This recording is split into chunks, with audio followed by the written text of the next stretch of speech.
Good evening, Taylor Made Real Estate Easy. I am Taylor Andre, and I'm really excited to discuss this evening real estate documents. And so, just going over some real estate documents so you have a better understanding of what are real estate documents, what documents do I need to look forward to being acquainted with, when am I going to, am I going to read them all? Am I just going to sign them? Am I going to trust you? Like, what am I actually signing? And can you break it down for me? This is a document I've never seen before, and so you can't expect me to know what I'm looking at. And so I am here to give you all of the guidance absolutely possible for you to walk into a home buying situation knowledgeable, informed, so you can make the best decision for you and your family. And so, for those who do not know, my name is Taylor Andre. I've been a real estate agent for 8+ years. I absolutely love what I do. I have a 6-year-old that's downstairs acting his age, so you'll hear him in the background. In addition, I am an author of the book, Finally Home, the step-by-step guide for people preparing for first-time home ownership. And that was specifically written because I was spending more than 60% of my time educating my clients on what the next steps will be before we can even get ready to purchase. And so it's about preparation, whether you're purchasing in a year or whether you're purchasing in 5 years. I also teach financial literacy to young people so they have a better understanding of what it looks like in this real world versus being, thrown into Mr. Baez. Hey, sir. Thank you. I couldn't listen to that for the next hour. And so I do have some documents that I'm going to pull up that we're going to take a look at and just really take a deeper dive to get a better understanding of what this looks like, and also discussing some of the issues surrounding around buyers compensation. So I know there's a lot of questions and a lot of people that are frustrated. I literally had 2 conversations today where people were like, so now the buyer has to like pay the agent, right? And not only pay the agent, but pay the selling agent too. And I was just like, oh my God. It's just like that's what the news told me. And I'm like, no. So one of the things I would like to clarify first and foremost is business. If you've been a real estate agent for over a year, this means absolutely nothing to you. And the reason why it means nothing to you is because it's business as usual. I think for some of the agents that have been in the business long enough, like everything is about negotiation. I went live yesterday talking about negotiation, and you have not because you ask not, and the least you can do is ask. The worst they can say is no. And so when it comes to like the compensation part, you're my seller, I'm your agent, I'm charging you 6% to sell your house. You gave me that 6%. It's mine. You paid me, your agent, to sell your house. I know that I don't know every buyer in 50 states that may want to come to your house to purchase it. I need to call my friends. I have to call my sisters. Let me call my brothers. Give me a minute because I have an entire team that's connected to MLS that is going to find this house for their buyer. And so you gave me 6%. And I used this analogy earlier. It's a horrible analogy, but if someone asks you for $1 and they use that dollar to then go buy alcohol, is it truly your business? Because you gave it to them. And once you gave it to them, it's no longer yours. And so once you decided to pay your agent 6% to sell your house, them saying, listen, I'm looking for an agent. I'll give you 3%. I'll give you 2.5%. I'll give you 2%. Please help me find a buyer for this home. The seller is not the one coming out of pocket paying a buyer's agent. It was the decision as a real estate agent to say, I know my limitations and I would rather seek help. There's an African proverb that says you can go far alone, but you can go, I forgot. No, you can go fast alone or you can go far together. and I want to go far together. Like, who wants to like be by themselves and trying to figure everything out by yourself? A corporation has team members as well, and everyone is compensated for their time. And so, yes, I'm absolutely going to share what we agreed that you were going to pay me with the person that's helping us get to the closing table so you can get a check to pay me in the first place. So I think there's a lot of misconception and misunderstanding, and I just wanted to clear that up. In addition, let's say, for instance, Taylor, I don't want to pay you 6%. I'll pay you 2% because that's what I think you're worth. Technically, I wouldn't accept.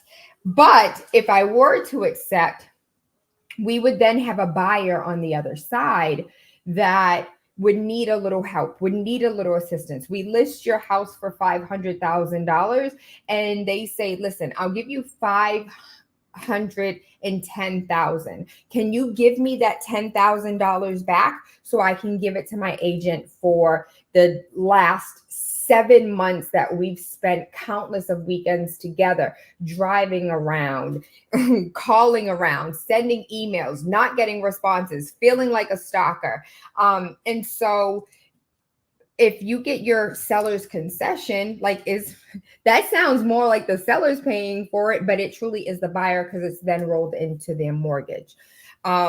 And so if there's any questions around that, I would absolutely like to clear that up. But I think we do have some documents that also make it a little easier as well.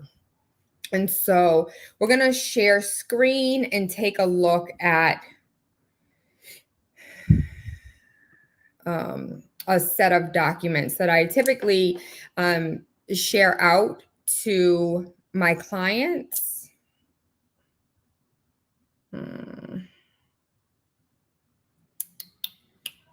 I might have to do entire screen in order to show that. So let's do entire screen. And it's going to be a little like back and forth. There we go. Come here and big up yourself. All right. So this is our first step here. And I'm going to make this bigger so you can see. All right, so this is a contract to purchase real estate. You are a buyer at this point. That's what we're going to talk about. You are a buyer. Let me just make sure I'm little in the corner. There we go.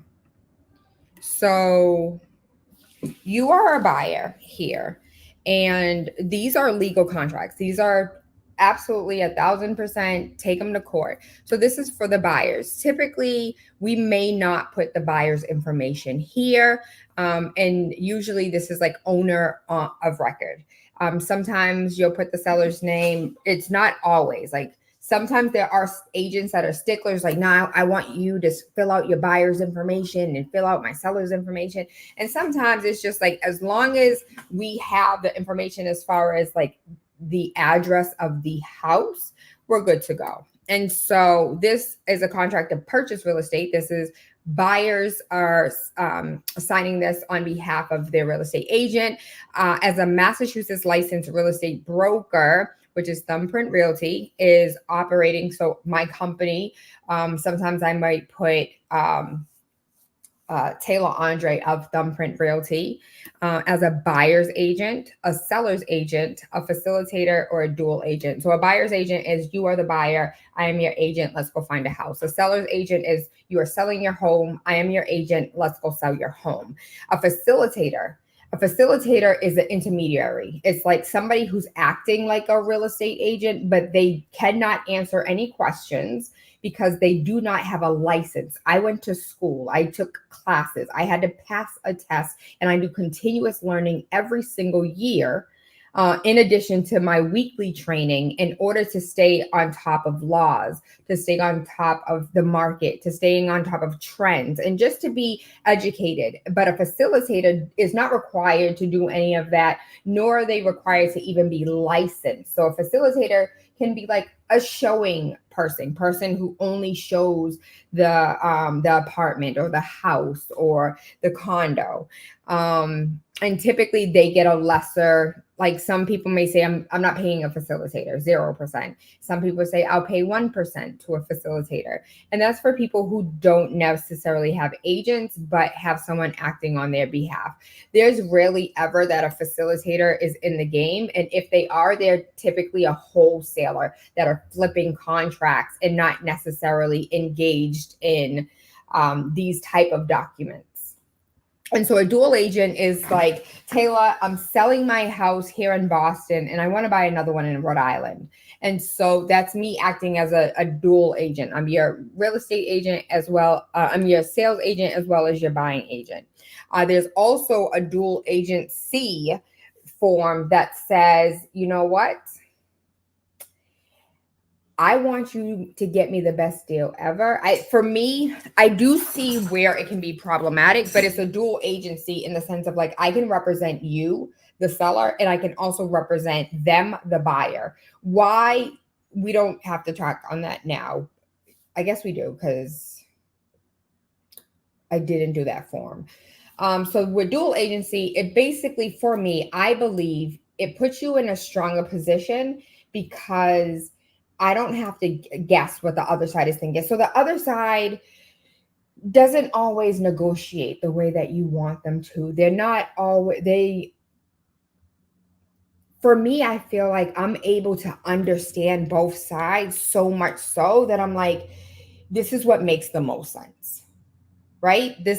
I think this is a compromise that we can easily come to and for all parties to be happy. Without the excessive back and forth. For me, I know some people are like, I don't want you to represent them and represent me because whose best interest do you have at heart? Truly, both of y'all. And I have responsibilities. Ethically, I have responsibilities. Legally, I have responsibilities to both parties to ensure fair and best practices. And I like my license. I love what I do. I wouldn't put myself in a position to lose my license by not acting on behalf of both parties. And I've never had a situation where I was like, you know what, this is so bad that I need to pull in another agent. But I'm never afraid to say, listen, if you don't trust me to have both parties' best interest in heart, we can definitely pull somebody in from the company to act on their behalf so I can still represent you to the fullest effect. The buyer offers to purchase the real property described as. And so again, this is a legal document. This is going to sound weird to you. And so this real property described as is typically the address of the property. It also sometimes may be a lot of land because not all land doesn't have technically an address. It might be like lot 142B-72A. And it just like, it might be a little confusing, but if you look in the town records, you may be able to find it. That's the way that it's listed. Together with all buildings and improvements there on the premises to which buyer has introduced by, and this is the real estate agency that is representing the seller. And so introduced by this seller, this brokerage, or this seller that is represented by this brokerage. The purchase price, the buyer agrees to pay the sum. This is the total amount. So this is the total amount if we are totaling with seller's concession. This is the total amount if we want them to pay like a home warranty fee. This is the total amount, like whatever it is that we want, this is the total here to the seller for the purchase. And you're binding it here. Binding, which means like we are in relationship. That relationship does not formally agree until the buyer's check is deposited into escrow. That is when legally we are under contract. Prior to that, we say that we're under contract because both parties have signed the document and a check has been, made out and promised, but legally, this document is not binding until there is a check in hand and deposited into escrow.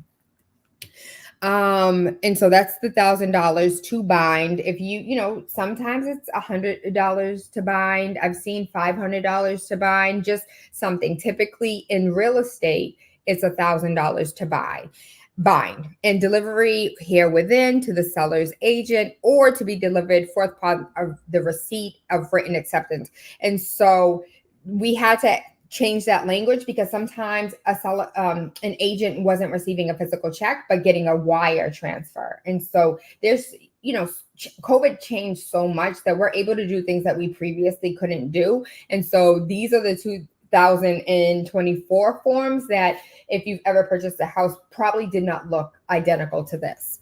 And then blank as additional deposit upon executing the purchase and sale. Typically, that's like an additional, I'm willing to put some money in. Now, if I tell you that I'm willing to purchase the property for $100,000, I only want to put $100 on the line to bind it. And in addition to the $100 that I want to bind it, I want to put another like $200 as an additional deposit.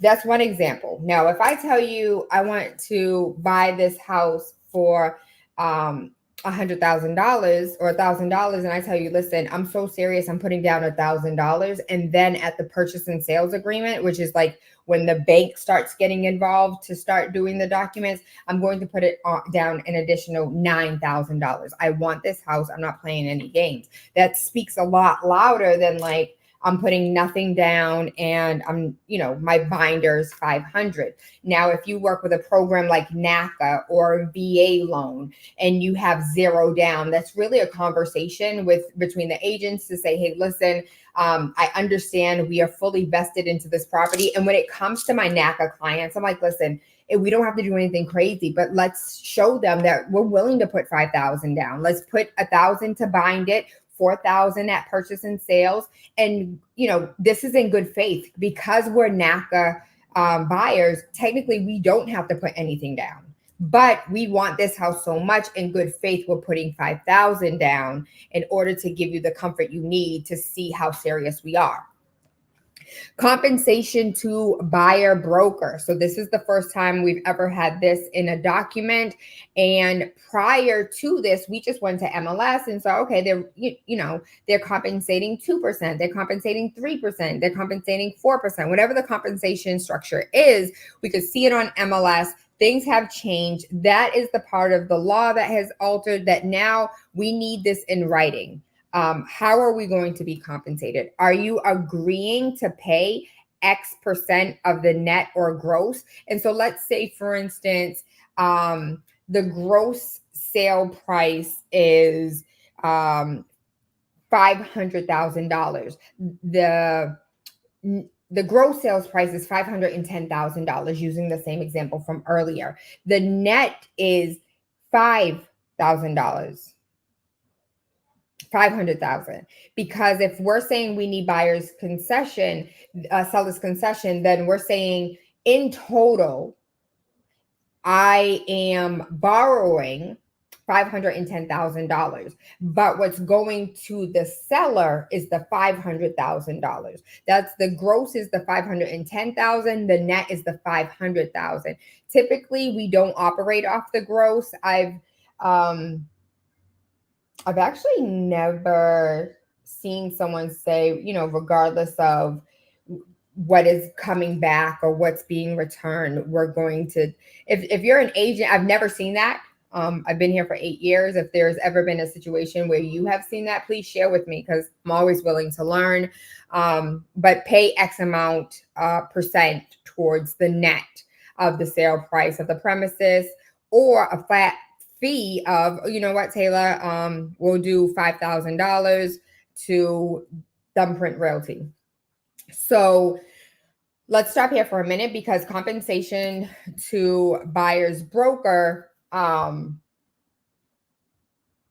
part of that I want to speak to is the attorney, the company that was entrenched in the entire lawsuit, conflict of interest for me, because they recently started a company where they charge you at a flat rate to work with you, but it's a la carte. And so there's a flat fee starting point, and we get to see 10 houses together for $1,200, 10 houses, one offer, and one inspection.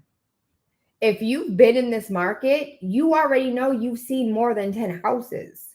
If you've been in this market, you know for a fact you've put in at least 4 offers and all of them got rejected. And so you have 3 more offers that were added to your bill. And so now you're at the closing table with a bill that could have been 5,000, you're looking at 7,900. And so I think it was a conflict of interest for them to even start that business, but we do live in a free society where people can do whatever they want. I digress. Duration of the offer. This valid is offer until, and typically if we're putting an offer in together, we're going to make it good for 24 hours, 12 hours. Let's say offers are due highest and best Monday at 5 p.m. We definitely want to make that for 24 hours. If they are making a decision, sometimes it says it in the description, seller reserves the right to accept an offer at any time. Well, all right, we want to answer by 12. Like, don't keep us on a string. Like, we're serious. We want to move forward. I want to answer by 12. Or sometimes they'll tell you, give us 72 hours to review offers. We'll get back to you after the 3rd day. And so the duration of the offer is like, this is how long I'm willing to wait in limbo. I'm willing for you to make a decision. I'm willing for you to play with me. And if you don't want to be played with, then your time frame is low. I will be 1,000% honest with you. When it comes to these things, and it's just like, we put 5 o'clock, it's 7 o'clock. Sellers still didn't make a decision yet. We communicate via text message, email, anything that can be documented is admissible in court. And so it's like, hey, I know our offer is good until 5. We're extending it until tomorrow at 10 to give the sellers additional time. And sometimes they won't communicate with you at all. You'll call, you'll send an email, you'll send this, you'll send that, and they won't even respond. Everyone's different. The purchase and sale agreement. The purchase and sale agreement is typically 10 days from your offer. So if you offer on October 1st, by the 10th, we should be under purchase and sales agreement. I know in the state of Georgia, where I'm also licensed, we're going straight into purchase and sales. And then the inspection comes after. Like, we jump straight into purchase and sales. Even Rhode Island, we jump straight into purchase and sales. It's not really like, yeah, it's an offer, but when you sign this, we're moving forward to closing. So closing is typically, you want to schedule it anywhere between 35 and 45 days from when your offer was accepted to give the bank time to do what they need to do in underwriting. Now, if you have a bank or a lender that has already put you in underwriting and they have like an 18-day close, that's dope, especially for sellers that want to get out of their property very quickly. Escrow is being held. Typically, it's being held by the seller's brokerage or attorney. And this is, the money that you have given, no one has access to it. No one's touching it. No one's spending it. It's in escrow. It's in an account and it's being held and legally protected on your behalf. Contingencies. You can have a mortgage contingency, which means if I don't get approved, final stage, clear to close, approved by the bank, I'm not obligated to buy this house. So a mortgage contingency, unless I get approved from this mortgage, I don't have $500,000 to just purchase the house outright. So I have a contingency that if I get this mortgage, then I will buy it. Inspection says I have a contingency. I want an inspection, and sometimes it says like it's the sole cost of the buyer, and if I find anything over $500, That's damn near, that's a railing. That's some paint chipping. That's, repairing the bathroom tile, like one tile. Or you can like, it doesn't matter if you're just like subject contingent upon my inspection. You could say, I went into the attic and I didn't like the attic. I didn't like the way the inspection came out. The electric was bad. The water heater needs to be repaired. And so when you have an inspection, I'm not an inspector, I'm a real estate agent, but I have been to a lot of inspections. When you go through inspection, it's like dating. You are going to hear the good, the bad, the ugly, and then you have to make the decision whether or not you want to spend the rest of your life with this house. And so it's like, I wish dating was like that. I wish you would sit down and tell me like all the problems that you have, all the things your therapist told you, and then let me make a sound decision if I want to move forward or not. But that's how you engage with your house. You're going to hear everything. It's just like, oh, like the front porch has a cracked step. That's something that needs to be replaced, even though it may be a yellow where it's like, it could be problematic for your insurance if anyone fell, versus the foundation is leaking, the floor is warped. That's like a red. That's a red flag. And so with yellow flags, it's like, well, is it going to cause harm? Is it going to cause damage? Is it something that I can fix down the line? Or is it going to be a whole heap of me pouring money into this house? Inspection contingency. For representations acknowledgement, the buyer acknowledges that they received the lead transfer packet, and we will look at the lead transfer packet on the other side. It's something that everybody has to sign, regardless if your house is brand new. Like if your house was built in 2024, you will still have to sign it. It's a federal law. You have to be aware, even if you don't have lead in the house. It has to be a conversation at least. Here in the additional terms, it could be something like, I am in love with the living room sofa. I want the living room sofa for the price that we've already paid. Or it can say, please see addendum. Addendum is like an added, an addition to the offer. And so if you have an addendum, I had several addendums, for example, the home had a bunch of stuff in it that the buyer loved. And so there was an addendum for the king size bed. There was an addendum for the living room set. There was an addendum for the armoire. Not individual addendums, but an addendum that added all of these items and had individual price points. Like, I'll sell you the king size bedroom set for $500, and it would have just simple, like scratch notes on a separate piece of paper. The additional terms can be remove the above ground pool. The additional terms could be, I want you to fix the back porch. And so your additional terms could be absolutely anything that you want to agree to. And so you sign here as the buyer, your spouse, your co-borrower signs here. This is the 1-2 pages of your offer to purchase a property. And then down here, these are the contingencies. The seller either accepts it and the time and date that they accepted, rejects the offer in its entirety, or rejects the offer and makes a counter offer. No, I'm not agreeing to these terms and conditions. I'm not taking down the porch, and instead of $510,000, let's do $509,000, and you can have 9,000 instead of 10,000. Like whatever the counter is, the counter. And then we come back and we say, you know what?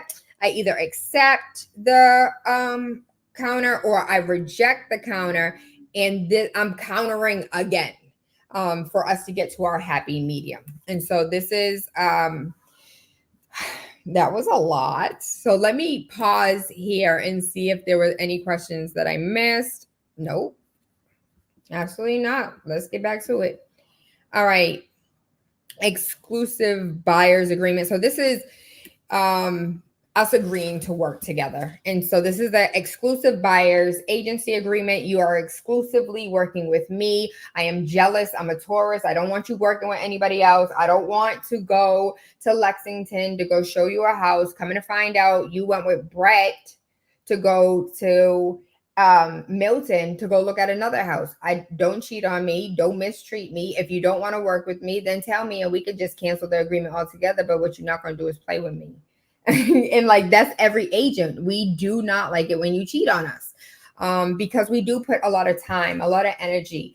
Even when we're not physically in a house together, I'm scouting the internet. I'm looking through different pages. I'm connecting with investors. I'm having conversations with flippers. I'm trying to find the home that you're looking for. And I'm always, always, always looking so we can get to the closing table. Like, I'm looking for you always. And so if I'm spending this time behind the scenes that you don't see, like you don't see me at my computer at 1:30 trying to see if I could find a 2-family with a 4-bedroom because that's what's needed. Like, you don't see that.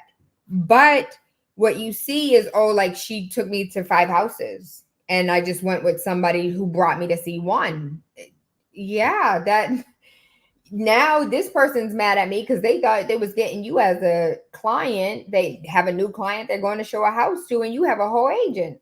So it is and can get sticky, especially when you have like these websites that are like, book a showing today, and someone takes you to go see the house and they're like, okay, are you working with an agent? And you're like, not really, but you signed a whole agreement saying that we're in relationship.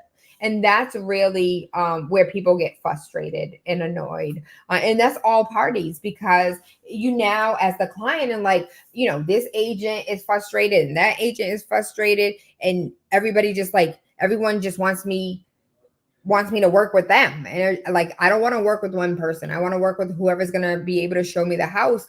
And that might work for some agents, that will not work for many.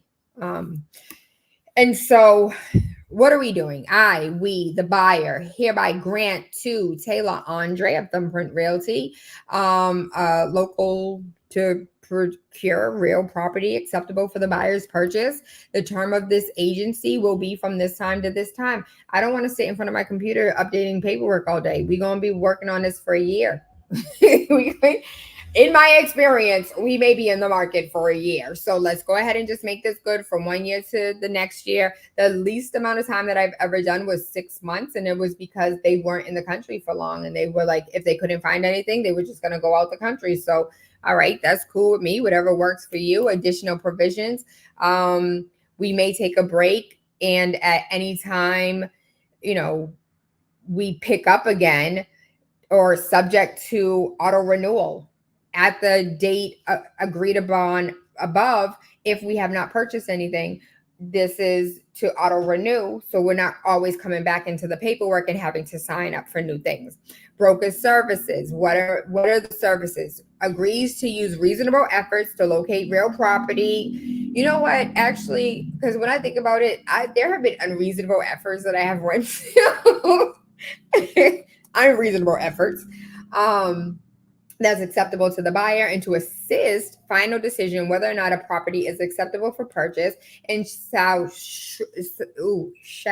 solely be at the discretion of the buyer. I'm just here to lead, to guide, to help, to facilitate, but I'm not here to determine or make decisions or force you into anything. This is a relationship that you're going to have for the next 30 years. I hope that we're in a relationship as well for the next 30 years. But if we are not, this is something that I never want you to be like, Taylor made me do this. And actually, I do have some clients that I made. Yeah, I was like, you're buying this house. You're doing this. And they're like, Taylor, I'm so glad you made me do it. I was so scared. I was so nervous. And so, yeah, technically, the buyer's representation's duty, it is my duty to, and you can read this on your own when the time comes, or it's big enough for you to read it now. My duties are at all times to have your best interest at heart. Like I said earlier, I am legally bound I have a license in the state of Massachusetts, Rhode Island, and Georgia. I am legally bound to make sure you are good. I am ethically bound to make sure that I treat you right and I respect you and your monies and your personal information. It is my um, it is it is my duty to work on your behalf to find you the home that you're looking for or the property you're looking for. And so you can definitely read all of this on your own. You want me to send it to you? I'll send it to you. This is saying that you understand that I'm not an attorney. I'm not a home inspector. I'm not a termite inspector. I don't know nothing about septics. I'm not a surveyor. I can't tell you anything legally. What I can do is my due diligence and point you in the right direction and connect you with a team so you can get the answers that you need that I do not have. Broker's compensation is not fixed, controlled, or recommended by law or any person or entity not a party to this agreement, and are fully negotiable. And this is like the type of language that they had to put because no one understood. Sellers are just like, oh, now I have to pay the buyers. You never had to do anything. Whatever you negotiated with your agent is what you negotiated with your agent. And if you gave somebody on the street, a panhandler, $1, and they decided to buy drugs with that $1, that was their choice. You gave it to them. If they decided to buy food with that $1, that was their choice. You gave it to them. And if you had a conversation as a seller with your agent and said, I'm going to give you 6%, and that agent decides that I need help, I can't do this by myself, I'm calling in my colleagues who I know got my back and has a buyer to bring us to the closing table so I can get you the check that you're looking for, then absolutely that's what I'm going to do with the money that we agreed that you were going to give me to get the job done. Service fees. This is basically like, how do you want me to do this? Do you want me to, like, based on services? Do you want me to send you itemized reports based on that service? Do you want to do hourly? So it doesn't matter what I do, but based on the hours in which I'm working, which can get costly because when you're traveling to Brockton at 5:30 or traveling to Brockton at 6:30, you're stuck in traffic. It took me 90 minutes. So you just pay me 90 minutes to even get to the house. And that can get costly as well.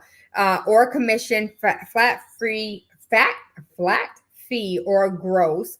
And we talked about that earlier on the offer itself. And I love how it's now like it's everywhere. Like you can't tell me that we didn't discuss it. You can't tell me that you didn't read it. I know when you download an app, you don't read all 27 pages of that app's disclosures.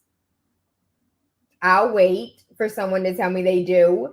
You didn't. Right now, you're watching on Facebook, you're watching on YouTube, you're watching on LinkedIn. Did you read the disclosure when you signed up for that account? No. Additional terms. Advise the sellers, representatives are not required to treat the existence, terms, or conditions of an offer as confidential. So this is all, again, all of this is legal language. This is a legal document, other provisions. This is a legally binding contract. If legal advice is desired, please consult an attorney. Absolutely. I've never had anyone say that they wanted an attorney to review the document, but I'm not opposed. Like, yes, if you want to spend those dollars on an attorney to find out, like, how can this help me? How will this hurt me? I want you to do what's in your best interest always. Even though here we are discussing it. And usually what I do is just give a really quick breakdown.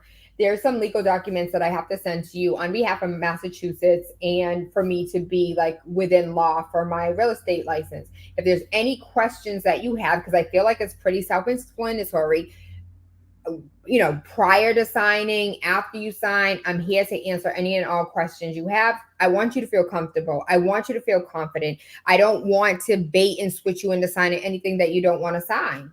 I'm not forcing anyone to be in relationship with me. And if you're currently in relationship with someone and you don't want to be in relationship with them, you send them a text message, you send them an email, and you ask them to terminate our contract. And that's how easy it is for you to stop working with an agent. There have been plenty of people that's just like, oh, Taylor, like I've been working with an agent for some time, but I really appreciate, how you show up and I want to work with you. And I'm like, listen, I don't want to step on anybody's toes. I don't want to be disrespectful to anyone. If you choose not to work with them, you have to communicate that via text message. So if it has to, it can be proven later on in court. If at any point in time you don't desire to work with me any further, I'm not going to bind you here. We are going to release and terminate that contract immediately.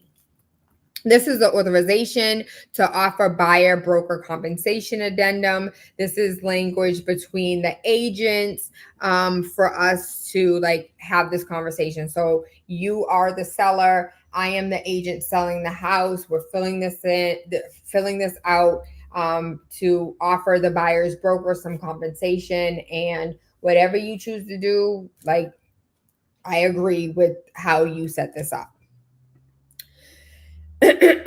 Exclusive right to sell. This is, you're a seller. You want to go ahead and put this house on the market. We, the sellers, hereby grant Taylor Andre of Thumbprint Realty to sell this property described as 123 Memory Lane. I don't think I've ever filled out a listing agreement where I put what page and what book the house was put in. Honestly, I've never received any either. I've maybe there are some agents that require that. I have not seen that. Typically it's kind of blank, just like industry standard. Should it be filled out? Probably 90% of the time. If the address is there, and sometimes recorded in the book is for land deals, because again, they don't typically have addresses. This is the listing price. This is the listing period. This is how long I want it on the market. All of the fees, the commission, what I'm going to pay, whether it's a flat fee, whether it's a percentage, the buyer's broker fee. We have 4 new documents in 2024 that we previously did not have, in order to ensure that you guys, you, the consumer, are fully knowledgeable on anything and everything there is to know about your purchase power. We still don't have any questions. And so let's go to some of the, because I could have sworn I downloaded this already. Yes, I did. Here it is. All right. So these are 24 pages. Many of these 24 pages we already went through as far as agency. Okay, so this is the property transfer. This is the lead. There are 12 other pages that are typically with this that talk about lead is bad, lead is harmful, lead is hazardous. This is how we found out that lead was hazardous. This is what could happen. So it's basically like a medication insert type situation is the 12 pages that precede this signing page, just saying either as a seller, I know there is lead-based paint. I have no knowledge there's lead-based paint. I provided the buyer with everything. It previously did have lead paint. I had it mitigated, and now it's no longer there. I have a certificate. I have shared all of the reports, or I have no idea. I shared nothing. I know nothing. I bought the house 5 years ago. I had no clue then. I have no clue now. And you, the buyer, are saying, I received all of these documents. I received no documents. I received the property transfer lead notification. And what's crazy? Every agent requires every single last one of these to be initialed. But even though it doesn't pertain to you, I remember the first time an agent asked me that, I was but that has nothing to I don't understand why we're signing that. It was just I don't know, my agency just requires it. Can you please have your buyer initial? And I'm okay. This is where I, the agent, sign. This is where the other agent signs. This is where our sellers and buyers sign, just saying that you received this document, and you will see this again at the closing table. The buyer's checklist. And so, this is the buyer's checklist. This is for you to be fully informed about process and procedure. I want you to have all the information that you need in order to be as successful as you need to be successful. And so let's schedule a meeting. Do we have a confirmed day and time at that meeting? Do we have the proper documents? Do we sign all the things that we said that we were going to sign? As far as this photocopy or taking a picture of $1,000 check, we just saw a house on Saturday. You're really excited about this house. You want to put an offer in. Highest and best is due on Monday. You're currently out of town in New Hampshire, skiing with the family, snowboarding and tubing. And there's no way that you can get me $1,000 check that the other agency is requiring us to share with them, even if it's just a photo. They don't need it in hand, but they want to see proof of funds and that you are binding this contract. So we go ahead and submit an offer without the $1,000 binding. And they're like, can you send that over? My seller wants to make a decision and I don't have it. And they're like, well, this application is incomplete.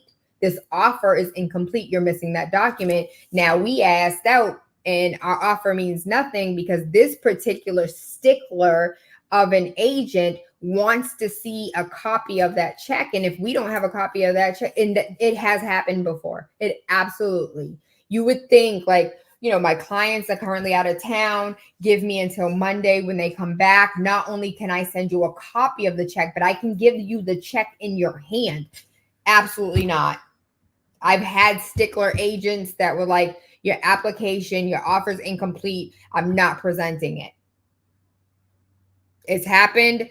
It's in your best interest to go on and write the check and make it and keep it blank.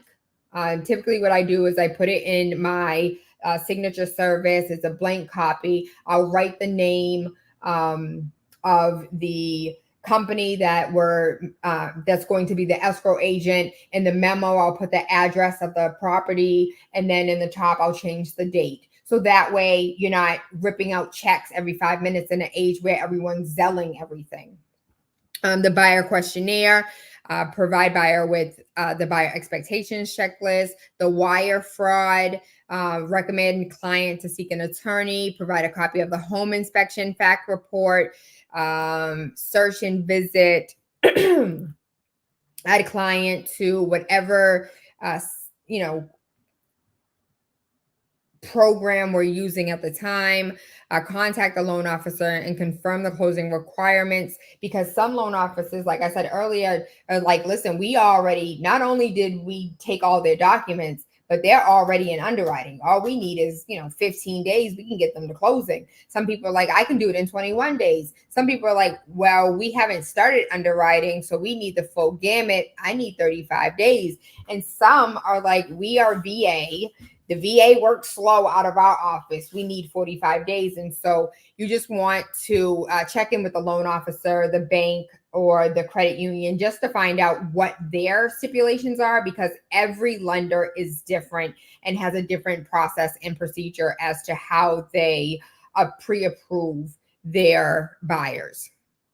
And so if accepted, making sure that we have all the papers signed, submitting the purchase and sales agreement. You need that second check for, we said we're going to bind it for $1,000. We're going to do $9,000 at purchase and sales. You do not have to write that one in advance because we first have to get your offer accepted. Once we're in purchase and sales, let's go ahead. Let's pick up that check. Let's do the wire. Let's drop it off. Let's mail it. So sometimes I've had agents that were like, I want it in hand by end of day today at 5 p.m. I had some agents just like, get it to me in 3 days. Like, you guys still have inspection on Wednesday. So just, give it to me on Wednesday during the inspection.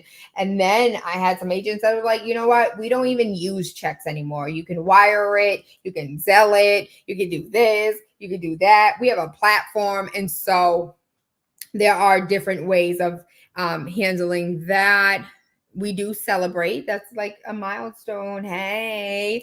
And then getting prepared to close. This is the home buyer's checklist where, let's talk about the contracts. Let's get you an attorney. Let's make sure you have all your MLS listings. Let's select a property, make an offer, do the inspection, complete the loan application, the purchase and sale, asset protection.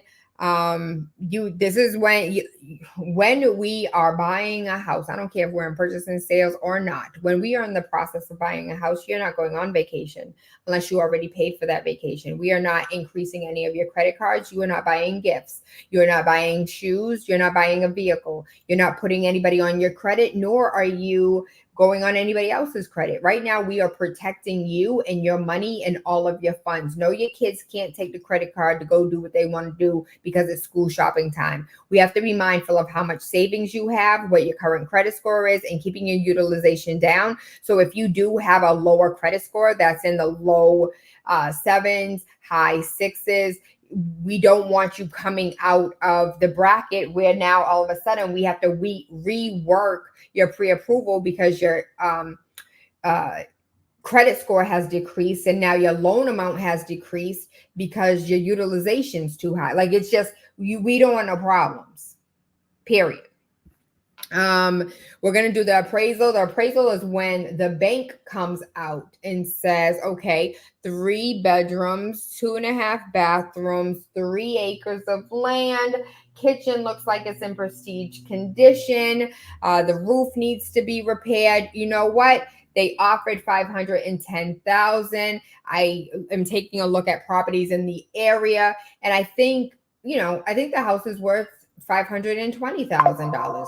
You now have equity walking into the house, even though the seller got $500,000. You purchased for $510,000 in order to get that $10,000 back, and it doesn't even have to be you. The seller said that they're fine. Like, the agent is going to pay. There's no problems. You want that $10,000 so you can put down more on your down payment so you can have a smaller monthly payment. You want to buy down some points so you can buy down your interest rate so you can have a smaller monthly payment, so that you can use those funds discretionary to whatever is best for you and your family. Again, this is where information is key so you can make informed decisions.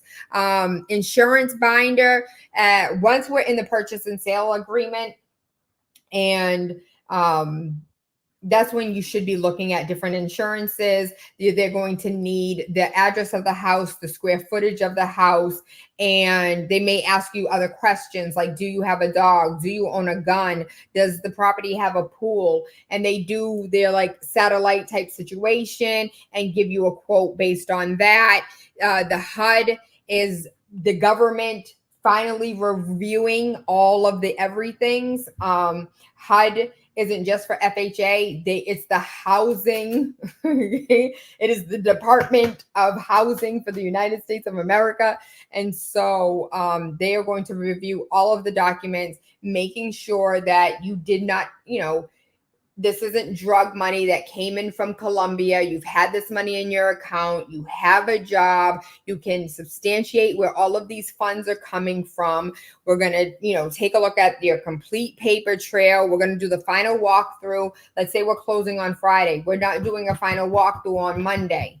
Sometimes it has happened in the past, that final walkthrough on Monday, you go and close on Friday. You go to see the house on Friday and the damn stove is gone. The ceiling fan is nowhere to be found.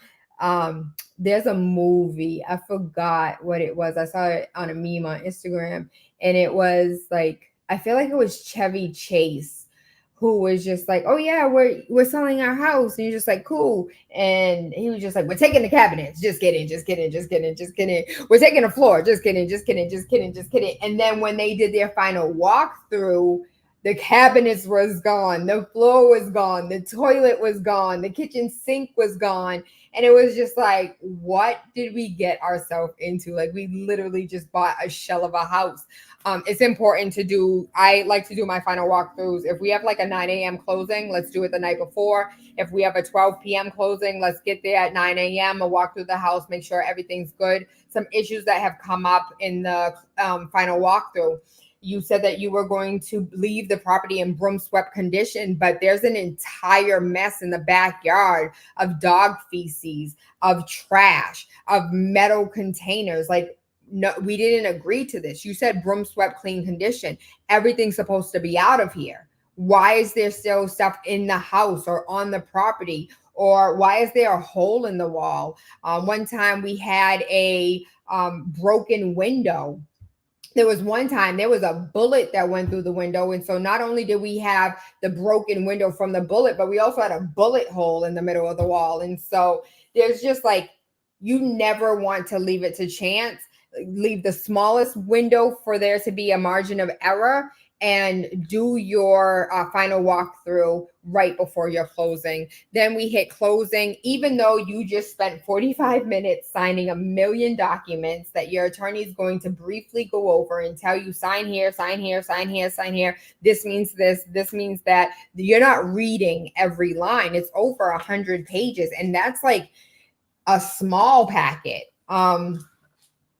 And so after you sign, you still have to wait to be on record. What does on record mean? So when you look up the record of deeds, you have to wait for the system to now acknowledge you as the owner. And that is technically when you closed and when you became the owner. And so when it comes to waiting to get on record, most counties now are doing it electronically. And let's say if we're closing on like the 14th on a Friday, there may not be that many closings that day. So it may be 30 minutes later, you're already on record. You are now legally the owner of the house. Sometimes you may leave closing and not get your keys because technically you're not the owner on record, and you can't get access to the property until you are the owner. This was one of the older, I know this is still in circulation, but this is one of the older contracts. And by older, I mean, we just stopped using them 3 months ago. So they're still in circulation, just basically saying, I'm working with you as the seller's agent, the buyer's agent, or facilitator. And this breaks it down, like, who is the seller's agent? Who is the buyer's agent? What is a non-agent facilitator? Designated seller and buyer's agent, a dual agent. And so this goes over what we've already discussed. And so the questionnaire, your name, your birthday. Why do I want to know your birthday? Because I want to know when the party is. I want to come to the cookout always, and I'm always invited. I can't, like, I've had do not hire me as your agent if you don't want an additional family member, because I'm at the cookouts. I'm at movie night. I'm at the bar drinking shots of tequila. Like, I literally, all of my clients are now family. I think there might be like 2 clients that were referred to me. It was a really fast transaction. We keep in contact, but we're not close. For the most part, all of my clients are repeat clients, are referral clients, are tailored. The birthday parties on Sunday, can you come through clients? The baby showers on Sunday, can you come through? Like, there is no getting rid of me if we work together. You're a first-time home buyer, you're an investor, you're a general buyer. Are you a veteran? Are you currently a union worker, a firefighter? This helps me understand whether or not there's additional money out there to help you during closing. Are you a state employee? Are you a nurse? Are we a cash buyer, or do you need a pre-approval? What is your pre-approval amount for? And a lot of this is like things that we'll discuss over the phone. You may not necessarily get the checklist. I'll give it to you just so you can have something to look at. But I have not been a good doobie in the sense of like having this filled out which is bad practice because I can't remember everything. But when it comes to clients, unfortunately, I have this weird thing where I can remember certain things that aren't written down. But it would be in my best interest and better practice to make everyone fill this out. I feel like it's better in conversation. Like nobody wants to sit there and fill out paperwork. We barely don't even want to like sign in or log into the things that we have. And so I'm trying to make your life easier. And so yeah, let's sit on the phone, and it would be in my best interest to fill it out on your behalf. If I'm being honest. Your search preference, where do you desire to live? How soon are you looking to move? When does your lease expire? Oh yeah, that's one of the things that I wanted to do. Where's Monica? And so I wanted to ask Monica if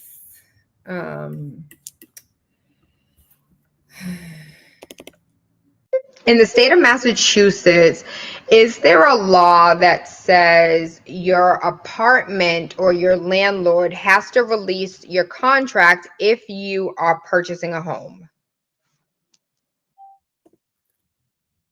In Massachusetts, there is no specific law that mandates landlords to release tenants from their lease agreement solely because they are purchasing a home. However, tenants may have options depending on their lease terms in local laws. Typically, tenants should review their lease for any clause regarding early termination. And so I was told that it was a law, but Monica said that it is not. Price range, desired monthly payments, desired cities, school districts, other features. This is very similar to the other document that we discussed about agency and working together. This is wire fraud. This is saying that never will I ever ask you to send me your bank account via email, text message. I'm never asking you via social media for you to send me anything regarding like your bank statements. I'm never asking you for your social security number. Like these are things that I'm not going to do. And if by any chance this question comes across in an email, a text message, a voice note, or some form of social media, you should definitely contact me immediately so we can avoid any and all forms of fraud. Home inspectors, facts for consumers. You would get this in your packet to help you better understand. 90% of y'all don't read it. No, 90% of y'all don't open it, and 95% of y'all don't read it. I think in my experience, I definitely had like maybe 2 clients that were very analytical and read word for word everything that I sent them. And then somebody who was not analytical, but really wanted to stress the process and understand in its totality what they were getting themselves into. But for the most part, I cannot tell you how many people do not read these. They're like, I'm like, can you sign? Da, da, da, da. It's like, okay, send it to me. And I'll send it to them and be like, okay, that's, we're done. And I'm like, did you read it? Do you have any questions? You need any help? No, no, no, no. I trust you. It's fine. And so this is something that I wanted you to see. This is an actual offer. And so this is a great example of what this looks like. All appliances must remain in place, owner on record. We don't have anything about the buyers here, the address. We don't have anything about the the codes or the pages in the book. Any and all appliances must remain in place and in working order means that, you know, the stove has to stay unless you otherwise tell me something different. Yeah, every appliance, every fixture must remain in place and in working order. So if it's broke, we're not agreeing to that. Who is this has been offered by Capital Realty, and this is who will also be the escrow agent. So we're looking to pay $490,000. We're putting down $1,000, but I want this house so much so that I'm putting down an additional $97,000. By the time I'm ready to pay my mortgage, I'm paying $392,000. 6 p.m., this is most likely the next day, all parties shall agree to a purchase and sales. You see how this is the 17th. If you're agreeing by 6 p.m. on the 17th, most likely the 18th is like when the first real day that we're in agreement. And 10 days from that must have been on like a Saturday. And so we pushed it out to that Monday when attorneys will be back in the office. And so this would typically say like April 17th, and then we will be in purchase and sales by April 27th. And so this must have landed on a weekend that this was the following Monday. And so the deed, we should be closing. See, we offered on April 17th. We're going to be in purchase and sales by April 30th. And then we're going to close by June 28th. That could be because the seller needs time to find suitable housing. The client could have been in a rental situation, and this is when their lease is up. We could have pushed it back to ensure that they were done with school for the year. Portman Properties is where the deposit was being held. I know up here it says Capital Realty and Portman Properties. So these are two separate entities, but the entity that's holding escrow is the Portman Properties, subject to financing, subject to home inspection. In 2001, there's something about this property that, you know, I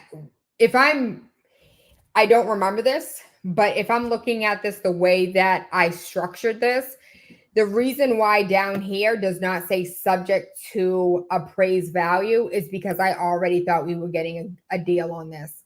I'm probably assuming that this is going to appraise higher above the 490. I'm a stickler. Like if we are putting in an offer at 510,000 and there's a possibility that this thing could appraise at 480, absolutely subject to appraised value, because we're not paying $20,000 out of pocket. My client doesn't have it, subject to appraise value. And this is where everyone signs. These are the contingencies. This is the mortgage contingency. And I'm going to get a commitment by June 15th. I'm going to submit an application before the 23rd. Remember, the 30th is when we were in purchase and sales. Most of the time, clients have already put in their application for a mortgage loan. That's why they even got a pre-approval. But still, maybe there's some additional things that they need to fill out. Let's give them a couple days to get those documents over to the loan officer, and let's, a commitment. This is a clear to close. We were looking at June 28th to close. We want a commitment, the bank saying, yes, we're going to pay for this by June 15th. And sometimes we really don't get that commitment until 72 hours before closing. Like a clear to close, sometimes you don't get a clear to close until 24 hours. And thank God you got 24 hours, because the buyer needs a minimum of 24 hours of a clear to close before they can close. So let's say, for instance, we were supposed to close on Friday, and Thursday we didn't get a clear to close until 4 p.m.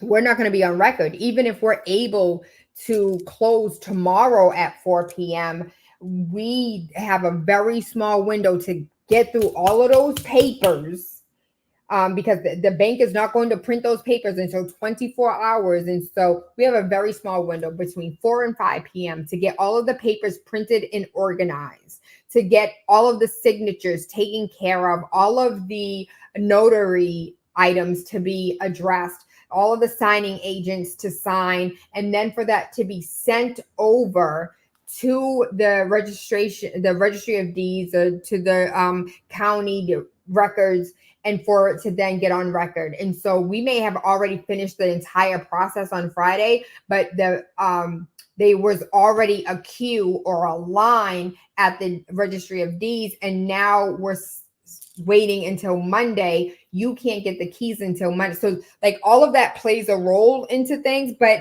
it's about communicating, understanding that nothing's perfect. Everything happens for a reason, and life be lifing. Okay. Inspection contingency. We talked about this earlier. If there's anything more than $500, I have the ability to pull out and, walk away. And we're going to do this prior to our purchase and sales agreement. I don't want to waste any more of your time. We will do this before the 29th. Radon. Radon is a gas that typically seeps in through the basement. Some people have lived with radon and never knew, or some people have lived with radon and got headaches or had respiratory issues. Is it deadly? In the right conditions? Absolutely. Is it something that you want in your home? Absolutely not. Is it something that people have lived with? Yes. Is it something that I suggest you live with? No. But typically, when buying a home in New England that has been here for 100 years, at some point there is a buyer that was aware, or owner that was aware that there's radon in the building and has it mediated. And so it's like an exhaust pipe coming out of the basement that kind of like sucks the radon out, and you can still live and own that home and have no issues. Most people don't have a radon contingency, but depending on certain parts of the state, certain counties, is more prevalent, and more people are like, especially if they're looking to like redo the basement into a living space versus if that's just where the water heater and furnace live. Pest inspection, we're poking wood and the wood's breaking. We're thinking that there's possible termites. Let's get somebody in here. If you're a VA, they always check for termites. They always check for powder post beetles. There's always going to be a pest inspection with a VA loan. The lead paint contingency. Some people are like, listen, I want somebody to come in and tell me if there's lead paint. I had one of my clients, the house was fully done over top to bottom, basement, everything. They still did a lead based paint test, and found out like in the back of the furnace there was lead, and it took them maybe 45 minutes to remove it. But because they had a very small child, like a newborn, in my head, I'm like, unless this baby come down here and eat a damn chip, like no baby's going to be behind furnace, first of all. No baby's going to be behind the water heater. No big kid's going to be down there. Grown-ups barely want to go down there. So, but I get it. Like some people are really strict. They don't want anything. And then for example, I had clients in from Spain, and I was just like, this unit has lead. And they were like, so? Everything has lead. The house has lead. The windows have lead. All the paint has lead. Like it's nothing. And I was just like, okay. And the funniest part of that was just like, they were like, did your mom grow up in a house with lead? And I was like, absolutely. Like, we still have the family home. I absolutely know that house has lead in it. You can look at the peel and paint today. It's just like, did your grandmother lived in the same house? I lived in the same house. Do you guys have lead poisoning? And I'm like, no. She was just like, exactly. I don't know why people make it such a big deal. I'm like, because the government has made it such a big deal that it is. And to these Spain buyers, they did not care at all. And so that is the end of our documents. If there's any other questions that you have about documents, of course, there's sellers documents, there's renters documents. Where are we? Let's stop sharing.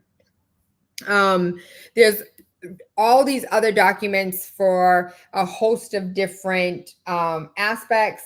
And so if there's a particular document that you want to see, let me know. I will pull that up and we can do a deeper dive into that. I am not a rental agent. I'm not a rental specialist. I am a selling specialist. And so that is what I know. These documents that we looked at today were from Massachusetts. there's not too many difference across the board. When you look at Georgia, when you look at Rhode Island, you're pretty much looking at the same document over and over again, just with different laws and with sometimes different language. I wanted to go over our sellers so the sellers can see like the seller's checklist.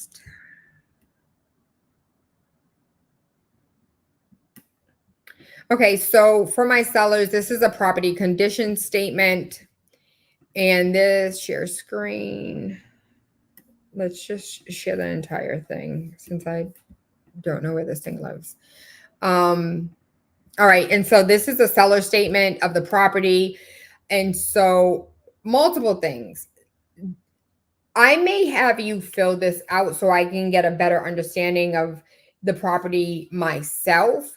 This is not something that I suggest clients fill out and share with public. What's crazy is what's different is in Georgia, a buyer won't even consider looking at your home if you don't have a seller statement of property condition available for them to view. Doesn't have to be legal documents for them to sign, but at least have the ability for them to view it. And they feel like in Georgia, if you do not have this property condition statement, you are trying to hide something. This was, one of my first transactions in Georgia. They asked me for it. And here in Massachusetts, we really don't share it. First of all, hardly ever is this form totally filled out from top to bottom. Now, if you know that you did the roof back in 2021, you did the water heater back in 2017, and the pipes were switched out back in the early 80s because the house is over 150 years old. Yes, those are things that you want to be mindful of because those are questions that people are going to ask. And the furnace and the water heater are serviced every year. That's the stuff that people typically share in a disclosure here in Massachusetts, or something to the tune of like the septic. The septic is like a big disclosure. And so these are not typically filled out here in Massachusetts. And let's say, for instance, like why, Taylor? Why is it not filled out? Honestly, I don't know the answer to that. It's not a legal document. It's not a mandatory document. It is helpful. But if you tell me all of the things that's wrong with it, I'm going to share that as a disclosure anyways.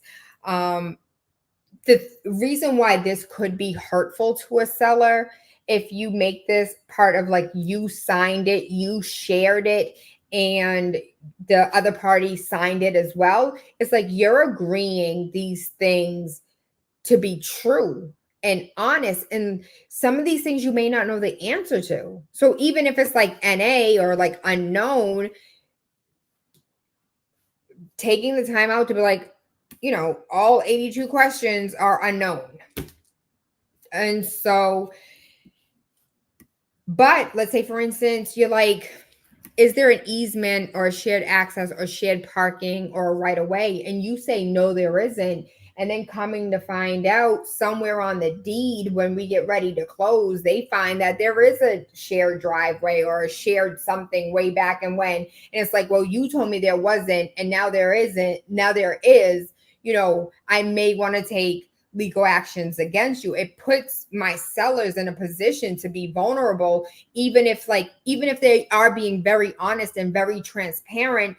It could have been slip of mind, or they had no prior knowledge of it. But now I put you in a legal position to be sued because of a document that I shared that wasn't fully vetted.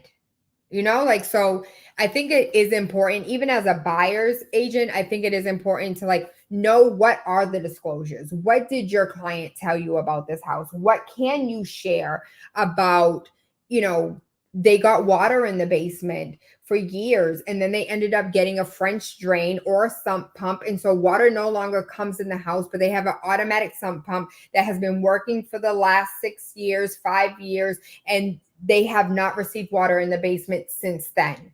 That stuff is really important to know. And when it comes to disclosures, it is my legal right. If you tell me that this roof gets water and you're like, but don't tell the buyers, no, you might need to find another agent, because what I'm not doing is losing my license because you want to be a liar.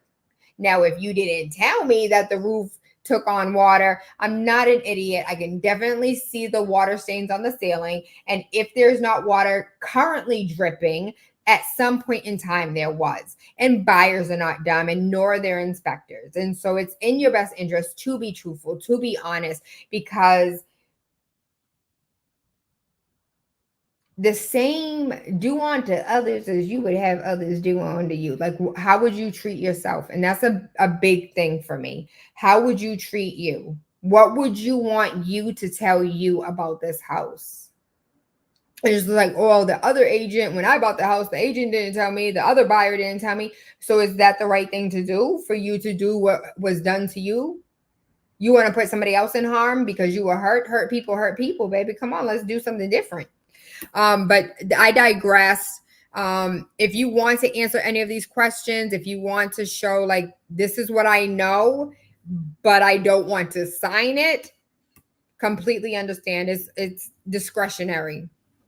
And not mandatory. And that, I guess that's a different conversation if that's something that would come up at a later date as something that is mandatory for, radon, mold, lead, environmental, like insects, termites. Do you know, as far as parking, what type of heat is it? Trash removal, landscape, like all this information. And you may not even know all the information. This may not even, some of these things may not even apply to you. Any tenants with leases? It's a single family. No, we don't have any tenants. And so I typically share this. Again, this is legal. You are signing, acknowledging. And so if I typically ask the really hard questions, tell me the age of the roof. When's the last time you had these things serviced? Is there anything that your buyers should know? If you were buying this house today, what would you tell you? And that's what we share. Short sales, seller's property condition.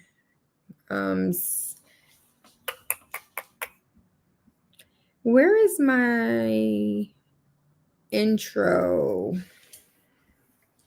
Oh, it's the same one. It's the same as the buyers. And so I hope that answers all, if not most, of your questions. And we are we have 9 minutes left. And so I will give you your time back. If there's anything that I discussed that you want me to go further in depth in, if there's anything that I discussed that you didn't understand, if I gave a weird analogy and you need like another one, completely understand. Feel free to email me. I'm gonna drop that in the chat, and you can send me any of your questions, concerns. If you want, we can go ahead and set up some time to meet together to go over your questions, your concerns. You need help with the loan officer, you need an attorney, whatever it is that you need, however it is that I can help, please let me know. Send me an email.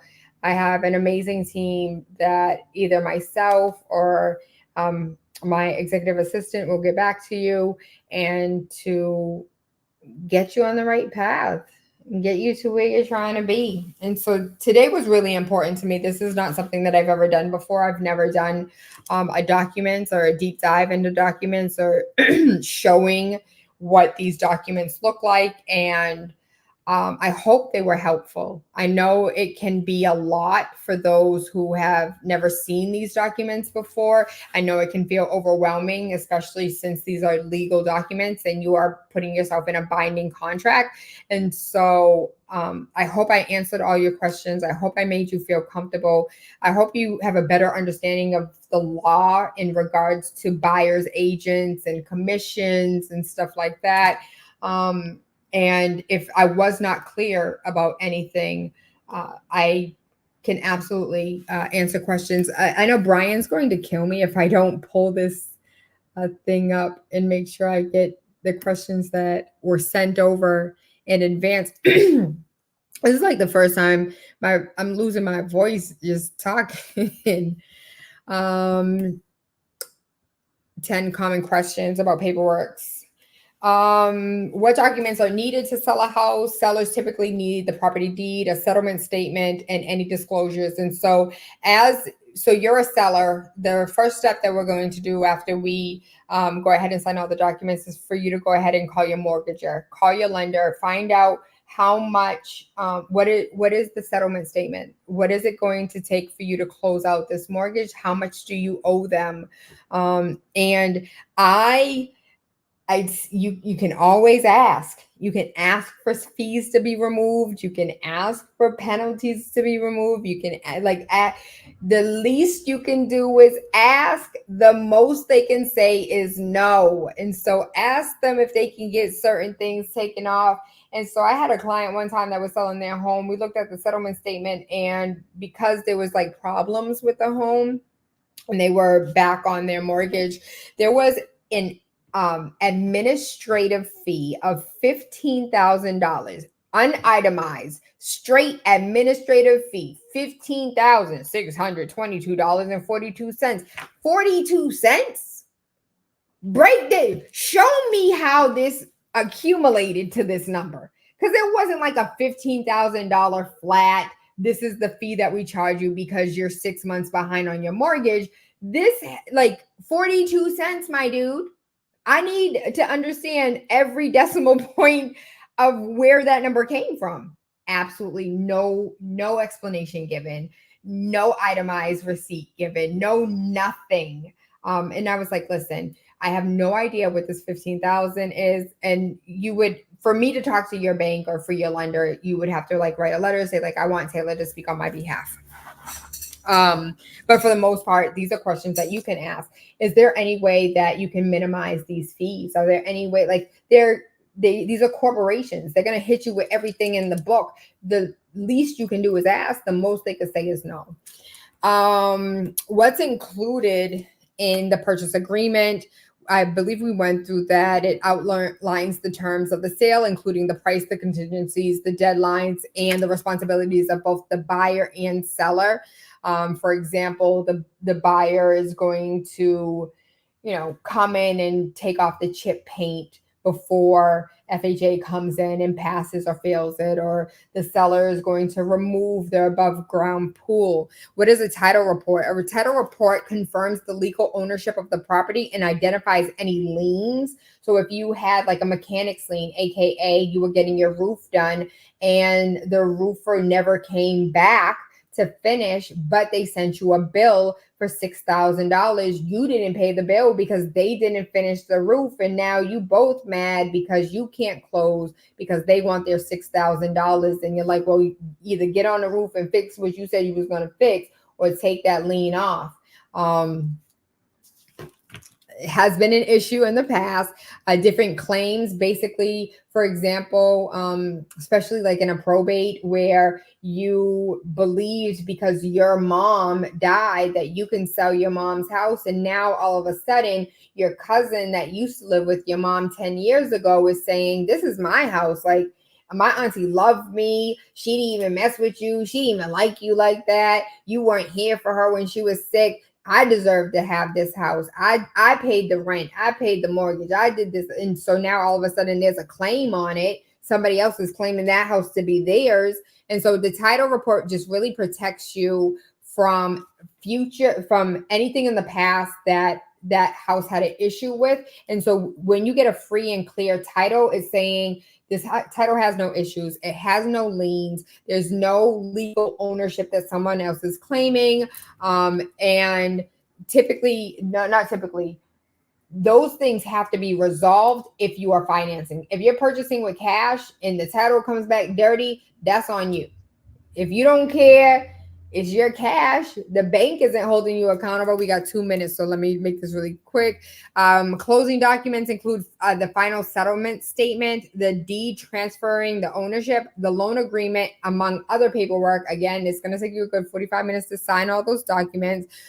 Earnest money is that binder, that $1,000, sometimes $500, really depends. It's that binding agreement saying that I really want this house. What is a property disclosure form? It's the document that a seller can provide to disclose any known issues with the property, like roof damage, foundational problems, or environmental hazards.